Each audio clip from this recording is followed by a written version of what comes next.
Et oui, de me choisir, c'est ça qui a été la plus belle décision pour moi lorsque mon père était malade, lorsqu'il était en phase stade 4 de son cancer. Et c'est ça que je vais te parler aujourd'hui. Et qu'est-ce qui s'est passé? Je pensais que c'était important et pertinent pour toi que je vienne te parler de cette grande traversée-là. Je sais que c'est un sujet qui peut paraître... c'est pour ça que j'y tiens à venir t'en parler parce que se choisir, se mettre en premier, c'est pas quelque chose qui est à la mode. C'est, si tu fais partie de ma génération, peut-être les générations plus jeunes, tu sais, les jeunes ados, les jeunes dans la vingtaine peut-être qui sont là, mais je sais que si t'es dans le millénium, génération X, Z, je pense que c'est ça, nos générations de notre âge, là. Se choisir, surtout en avant notre famille, nos proches, en plus nos proches malades ou nos enfants, c'est pas, c'est comme what the heck she's talking about here, ok? So, c'est pour ça que je me suis dit, je vais me permettre de venir te faire un live, ça commence bien l'année, si, je sais pas c'est quoi ton intention cette année, tu peux me partager, j'aimerais t'entendre, ben, je peux pas t'entendre, mais j'aimerais te lire quelles sont tes intentions pour toi cette année. Moi, c'est de continuer qu'est-ce que je fais déjà de bien. Et il y a l'alignement, l'intention et l'impact que je veux encore cette année. J'avais impact en 2024, je veux encore impact cette année, mais avec de l'alignement et avec une bonne intention derrière, m'aligner avec mon intention. Moi, c'est ça, fait que je serais curieuse de savoir, toi, qu'est-ce qui est tes mots cette année. Est-ce que choisir, est-ce que retrouver la sérénité, la paix, l'équilibre? Marque ça dans les commentaires, on va voir ce on joue du même bord. So, c'était important pour moi que je vienne t'en parler parce que je me rappelle, j'ai fait un burn-out en 2016, j'ai quitté ma carrière, comment appelons ça, là? Le corporatif, là, tu sais, la carrière traditionnelle. Je travaillais actually pour le gouvernement, comme j'avais, ben, kind of le gouvernement, semi-gouvernement, mais j'avais fini par avoir une pension, ça faisait même pas un an. J'avais fini par avoir une pension, là, tu sais. So, mais je me suis rendu compte au fil du temps que ce travail-là me rendait malade. Comme c'était pas un travail sain pour moi, puis c'était pas un style de vie que je recherchais. J'avais compris qu'il y avait plus grand pour moi. OK? Et c'est lorsque j'étais à que j'ai accouché de mon garçon qui était un petit peu plus qu'un an après que j'ai quitté ma carrière, que c'est là que tout s'écroulait autour de moi. Comme mon père malade, comme un nouveau-né que je devais allaiter temps plein et je n'avais pas de chômage, donc j'ai juste pris une semaine de congé de maternité. J'avais dans le fond quitté mon travail, tu sais, mon travail traditionnel pour faire du MLM à 100%.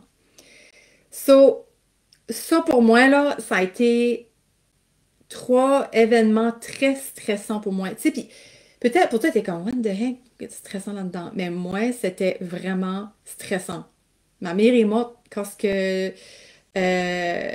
quand j'avais 21 ans, qui était un petit peu moins 20 ans avant, puis j'ai trouvé ça plus tolérable à passer en travers que ce bout-là de ma vie que je pensais que tout s'écroulait autour de moi.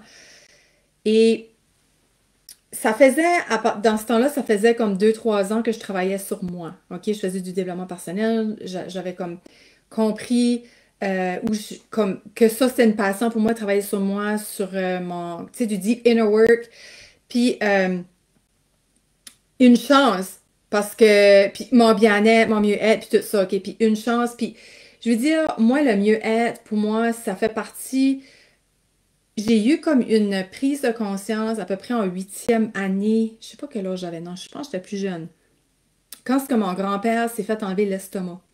Fait que c'est là que j'ai compris que la vie était fragile, puis si que on faisait pas attention à notre santé, qu'on faisait pas des bons choix alimentaires, qu'on n'avait pas des bonnes habitudes, que notre santé pouvait coper, on pouvait tomber gravement malade, OK? So, ça, le mieux-être, ça a toujours fait partie intégrante de moi, de faire des bons choix pour ma santé. Moi, je n'étais pas une fille qui était slim, là, qui pouvait manger n'importe quoi, pardon, parce qu'elle était jeune. Aïe, excuse-moi, ça chatouillait dans la gorge. Pardon. So, il fallait toujours que je fasse attention à quoi est-ce que je mange, tu sais. Puis, anyway, ça, c'était vraiment dans le passé, là. Puis, c'est pour ça que j'ai tout le temps été une fille. Oui, j'ai tombé en burn-out en 2016, mais j'ai toujours été aware. J'ai toujours été alerte. J'ai pas attendu que de taper le fond, là. Tu sais, comme il faut, là. Tu sais, il y en a qui attendent vraiment d'être à terre pour se prendre en main, là, tu sais, pour se relever parce qu'ils n'ont pas d'autre place à y aller, soit ils n'ont pas le choix de se relever. Moi, j'étais borderline de tomber, mais j'ai réussi à le voir avant parce que j'étais beaucoup aware de ma santé globale, tu sais. So, quand ce que ça arrivé dans ma vie, tout ça en même temps, le chaos externe, c'est là, c'est là que j'ai fait, OK. Tu sais, comme pour les mamans, quand il y a eu des bébés d'un accouchement naturel, tu sais, il faut aller prendre soin de notre périnée, hein, avec un bain, avec de l'eau salée. Je sais pas si ça va être de l'eau salée, en tout cas. Fait que là, j'ai choisi que ce moment-là, de prendre ce bain-là avec de l'eau salée, whatever, je mettais quoi dedans, je me rappelle plus. J'ai décidé que c'était ce moment-là pour moi, que c'était un moment sacré. C'était 20 minutes, 20-30 minutes. Si le petit broyait, il va attendre. Je veux dire, ou je faisais sûr qu'il était allaité, whatever. Comme, ça n'a jamais arrivé que j'ai dû l'allaiter pendant que j'étais dans le bain, là, comme, j'ai un chum, il peut s'en occuper du petit, là, tu sais. So, c'était vraiment un moment sacré à moi. Et au fil du temps, vu que tout ça, je devais supporter ça, je devais mettre du pain sur la table, je devais m'occuper d'un bébé nourrissant, tu sais, qui avait besoin de sa maman, qui dépend d'une maman, de sa maman, puis j'avais un père malade, comme mourant, on va dire, tu sais, c'était avancé pas mal son affaire. Vu que tout ça bougeait autour de moi, j'avais besoin encore plus de me prendre garde. J'avais encore plus besoin de fulfilled. Moi, j'appelle ça fill up your tank, là, your love tank. J'en avais besoin encore plus parce que j'avais de la misère émotionnellement. Puis peut-être aussi, il y avait une affaire d'hormones là-dedans. Hein. Tu sais, on s'entend après qu'on accouche, il y a toutes sortes d'affaires, ça brasse dans notre corps. Fait que ça se peut aussi, il y avait une affaire d'hormones. C'est pour ça, pour moi, c'était difficile. C'est sûr, il y avait probablement une affaire d'hormones là-dedans. Fait que c'est pour ça que de voir ça, ça a été beaucoup. C'est vraiment, pour moi, c'était très chaotique à l'extérieur de moi. Donc, j'avais encore plus besoin de me prendre garde et de faire des choix conscients pour mon bien-être, pour mon bonheur. Puis c'est là qu'au fil du temps, je me suis accrochée sur mon MLM que j'aimais beaucoup faire. J'aimais faire des présentations. Mon père était à 2h30 de chez nous. Donc, je me suis rendue. Je m'avais dit, qu'est-ce que je peux faire avec un nouveau-né pour mon père? Puis, ça a été ça. Ça a été qu'à chaque mois, à chaque une semaine par mois, je me disais, qu'est-ce que je peux faire aujourd'hui, ici, maintenant, dans mon pouvoir pour papa et pour moi? Puis, c'était, je pouvais driver 2h30, aller 2h30 retour une fois par mois avec mon nouveau-né, il n'y avait pas de problème. Puis, qu'est-ce que je faisais dans ce temps-là? Je faisais des démos Arbonne en même temps, parce que ça me fulfillait. En même temps, j'apportais du pain sur la table et ça me rendait heureuse. J'adorais faire ça. Puis une soirée que papa m'a même dit, Joanie, tu viens ici, puis tu passes pas de temps avec moi. Puis si t'as pas vu mon message, long story short, je l'avais écrit hier, j'avais dit, tu sais, papa, je le fais parce que ça me rend heureuse. Puis toi, quand tu viens à Moncton, tu décolles, tu repars de Moncton, puis tu m'appelles pour dire, oh ben là, je suis en route de retour à la maison. Mais tu venais à Moncton, toi, avec, parce que t'aimais ça, tu venais avec ton chum de boys, puis tu tripais, tu faisais des choses que t'aimais. Puis jamais je t'en ai voulu de pas m'avoir avisé avant que t'étais à Moncton que qu'on aurait pu se voir, tu sais. Puis là, elle a fait comme. Fait que, pour certaines personnes, ça peut paraître très égoïste. Mais si j'avais pas fait j'avais pas rempli mon réservoir dans ce temps-là, j'aurais pas pu supporter mon père et peut-être j'aurais même pas pu aller le voir à chaque mois. Parce que c'était trop dur de le voir de même. C'était trop souffrant. Moi, voir quelqu'un en souffrance, là. Puis c'était pas quelqu'un qui souffrait, là, comme... Non, il souffrait, je veux dire, c'est pas quelqu'un qui montrait sa souffrance, OK? Il se lamentait pas. Papa, c'était un gros tough. Puis de le voir comme ça, fragile comme ça, j'avais toujours vu papa comme moi qui allais à l'hôpital de même, là, comme j'avais jamais vu ça, il avait jamais été hospitalisé, comme c'est vraiment depuis que j'étais enceinte avec ma fille qu'on dirait que sa santé a commencé à dégringoler, puis c'est vraiment à l'arrivée de mon fils, 2 mois avant son arrivée, actually, que là, ça vraiment. Il est décédé 1 an et demi après l'arrivée de mon fils, donc même pas 1 an et demi. So, si j'avais pas pris ce temps-là pour moi, j'aurais pas pu supporter ça. Et quand ce que je suis arrivée à son décès, j'étais solide, j'étais ancrée, j'étais dans ma puissance, dans mon pouvoir personnel, parce que j'avais tellement pris garde à moi que peu importe ce qui se passait à l'extérieur de moi, j'étais capable de gérer. Et c'est quelques mois après que j'ai fondé la méthode Balance, qui m'a permis de rester ancrée dans le chaos, qui m'a permis de mieux traverser. When shit hits the fan, genre, OK? C'est ça qui m'a permis de faire ça. Puis, c'est au décès de mon père. Tu sais, là, je me retrouvais plus de parents, parce que à 37 ans, je pense, à peu près, j'avais quand ce papa est mort. Puis, lui, il voulait pas mourir à la fin. Hein. Il m'avait dit qu'il voulait pas mourir, puis qu'il voulait de l'aide, puis tout ça. Puis, il est mort même pas une semaine après qu'il m'avait dit ça, puis il pleurait, puis il m'a fait réaliser, hostie, la vie est courte. Tu sais, il est mort à 71 ans. Il est pas mort trop jeune, mais je trouvais ça encore jeune pareil, 71 ans, parce qu'il travaillait encore. Il a travaillé jusqu'à 70 ans. C'est vraiment sa maladie qui a pris over lui, qui a fait qu'il a dû vendre son entreprise. Mais il m'a fait réaliser, OK, là, comme ça faisait longtemps que je savais que je voulais aller en coaching. Ça faisait 2 ans, longtemps. Ça faisait pas si longtemps, mais ça faisait 2 ans que ça me gicotait en dedans, puis je voulais faire ça. Puis là, André, c'est comme vraiment lui, quand il est mort, que j'ai fait, OK, ça suffit, là, arrête. Arrête de mettre ça de côté, puis faire semblant derrière, tu sais, cacher ça, ta passion derrière des crèmes, tu sais, puis des produits. Va donc coacher, c'est inné en toi, tu sais. Puis là, j'ai engagé une coach, la fameuse et merveilleuse, la merveilleuse Cindy Dauteuil. Je sais pas s'il y en a qui écoutent puis qui la connaissent. Puis là, c'est avec elle qu'on a fondé, ben, j'ai fondé avec son support le programme Balance, qui sont les sept étapes, les 7 clés que, que j'ai montées. C'est les 7 clés, dans le fond, qui résultent de ce temps-là de ma vie de fou, 2017-2018, où que je pensais tout s'écroulait. I've been there. Fait que j'ai vraiment fait de quoi vraiment spécifique pour ça, pour t'aider à te sentir équilibré, même si tout est le déséquilibre autour de toi. Puis c'est ça l'affaire, c'est que l'équilibre n'existe pas. Hein? Oui, j'appelle balance parce que je trouve que, excuse-moi, je trouve que balance, ça ressemble plus à quoi ce que je veux t'amener à, parce qu'une balance,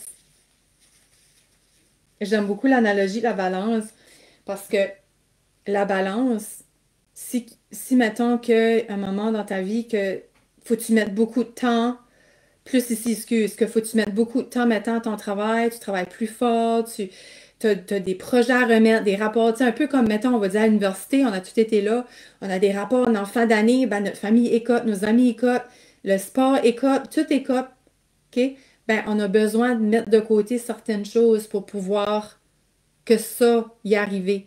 Puis là, à un moment donné, ah, tiens, là, ça, on peut baisser un petit peu, ça prend un petit peu le bord, on a moins besoin de faire des rapports, la stabilité revient. Là, tiens, on peut reprendre le dessus sur nos passions, notre famille, nos amis. OK? J'aime beaucoup l'analogie de la balance et comment naviguer. On peut voir ça aussi, le bateau dans la tempête, tu sais. Comment est-ce que le bateau navigue la tempête? Parce que la tempête, le chaos, il y en aura tout le temps. On n'est pas à l'abri de ça. Moi, je t'apprends pas à plus avoir de peur, plus avoir de chaos, plus avoir d'imprévus dans ta vie, plus avoir de manque dans ta vie. Au contraire, on n'est pas à l'épreuve de ça. Je t'apprends à rester forte à travers tout ça. Fait que, avant de terminer, ça qui est encore plus beau, OK, qui s'est arrivé, quand ce que j'ai fondé, tu sais, qu'on a fait le squelette de balance et tout ça, là, Cindy, elle me dit, OK, là, il faut que tu trouves un mot. Puis le mot va être un acrostiche de ta méthode, tu sais, de ton programme. So là, moi, qu'est-ce que je voulais prôné, qu'est-ce que je voulais enseigner, c'était l'équilibre. Hein? L'équilibre. Hein? Je vais toujours dire, quand tu vas m'entendre dire équilibre, je vais tout le temps faire ça, OK? So, j'ai dit, ouais, j'ai comme trouvé l'équilibre dans tout ce brouhaha-là de la vie. Fait que là, je dis, OK, puis je cherchais un mot bilingue, hein, parce que je suis bilingue. So, je dis, bah, comme, éventuellement, mon programme va être bilingue, je vais pouvoir l'offrir à des personnes anglophones et tout ça. So, je dis, balance! So là, ça reste de même. Puis là, je laisse ça mijoter une journée, 2 journées, j'étais comme, balance, c'est comme plate, balance, c'est pas sexy. Puis là, j'étais là, mindset, parce que je cherchais 7 lettres. So, mindset, c'est plus beau, c'est plus sexy. Puis là, je sais pas quoi ce qui est arrivé dans la journée. Il y a quoi qui a descendu. Puis guess what? Guess what? Tu croiras pas ça.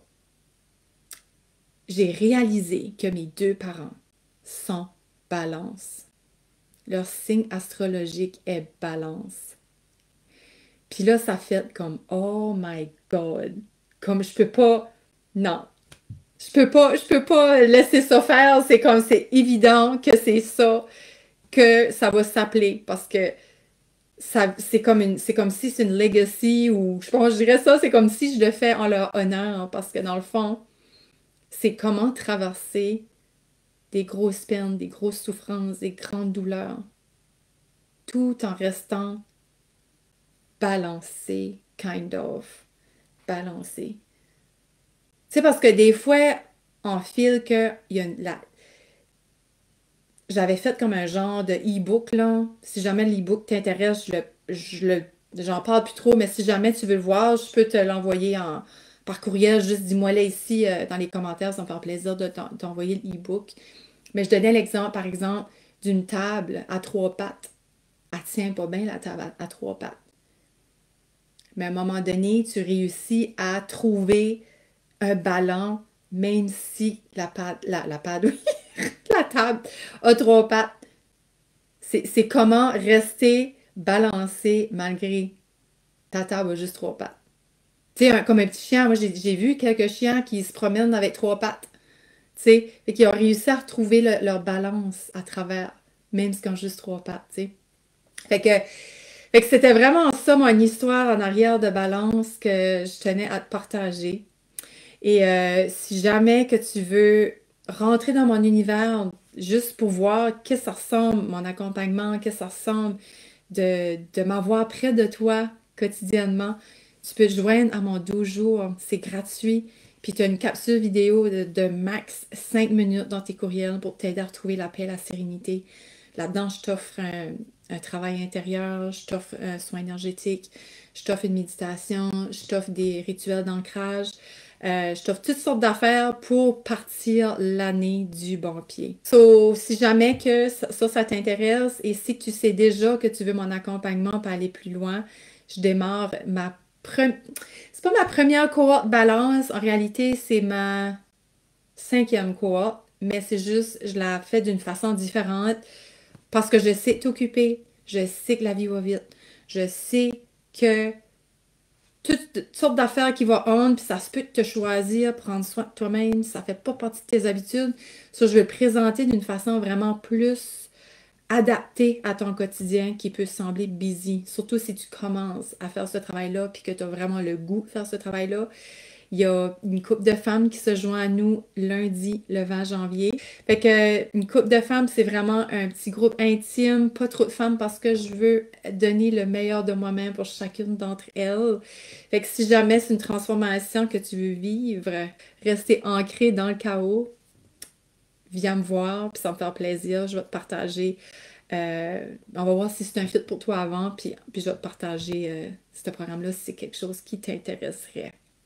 Fait que c'était ça mon histoire de balance aujourd'hui, te faire comprendre aussi pourquoi que je me suis choisie avant papa qui était malade. Pour moi, c'est important que tu comprennes, même pas si, j'ai pas à me justifier ici, mais que te partager une partie de mon histoire pour que tu vois que c'est pas nécessairement égoïste de prendre garde à toi quand que des proches sont malades, des proches vivent des souffrances, des douleurs, tu sais. Parce que pour être capable de les supporter, tu as besoin de te supporter en premier. Puis c'est beaucoup plus facile donner de toi lorsque ta coupe est pleine que lorsque ta coupe est vide. T'es là de même avec ton verre. Voyons, t'es là, il n'y a plus rien, il y a plus rien dans le fond de ton verre, donc c'est ça. Fait que je pense que tu as tout compris. Fait que merci d'avoir été là. Merci de partager à des personnes autour de toi que tu penses qu'elles auraient besoin d'entendre ce message ici. Des personnes que tu sais qui ne choisissent pas et qui devraient choisir. Mais on s'entend, on ne force pas un cheval à boire. Donc, on peut juste aider les personnes qui veulent s'aider. Right? So, merci d'avoir été là. Merci de partager. Bye!